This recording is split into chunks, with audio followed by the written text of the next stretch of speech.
السلام عليكم البنات، ان شاء الله تكونوا كامل بخير. جيتكم اليوم بوصفه لوبيا مشطو صوتي مع زروديه ثانيك صوتي بزاف بنينه. المرقه تجي مجمره وهايله. بالنسبه للمقادير، عندي كميه من لوبيا مشطو، عندي كميه من زروديه غسلتهم مليح ودرتهم يفوروا. بالنسبه لهذا الشكل تاع زروديه قطعته بهذه الاداه، عادي تلقوها كامل في المحلات. بالنسبه لمكونات لاصوص، عندي دي مورسو تاع الدجاج على حسب افراد العائله. نستعمل مغرف عسل، انا درت عسل الحر. كيما تقدري تستعملي اي عسيله عندك، ديري مغرفه صغيره. درت هنايا زوج مغارف تاع بصل يكونوا مرابيين، قيس نص حبه تكون متوسطه في الحجم. درت زوج سينات تاع ثوم، درت ورقه رند ولا زوج ورقات رند، ودرت عرف تاع زعيطره. بالنسبه للتوابل، درت ملح، فله كحل، درت راس الحانوت، ودرت شويه زنجبيل.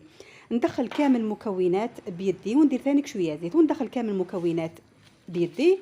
من بعدها نجيب قدر ما ندير حتى اضافه حتى ما ندير هذوك المكونات ونشعل على النار. كي نشوفهم سخنوا نقص لهم ابتيف، يعني نار قليله، ونغطي عليهم يعني يطيبوا في لاصوص تاع البصل.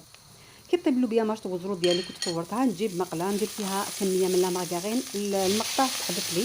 المهم ديري كميه من لا مارغارين، قيس مغرفه متوسطه، مغرفه صغيره. ديري معاها شويه زيت، ديري وحده تاع ثوم تكون مراب يعني فص تاع ثوم، وقلي هذيك الزروديه وزيدي شويه تاع معدنوس. نفس الطريقه بالنسبه للوبيا ماشطو، في نفس المقله ندير شويه مارغارين كيما دوكا راكي تشوفي.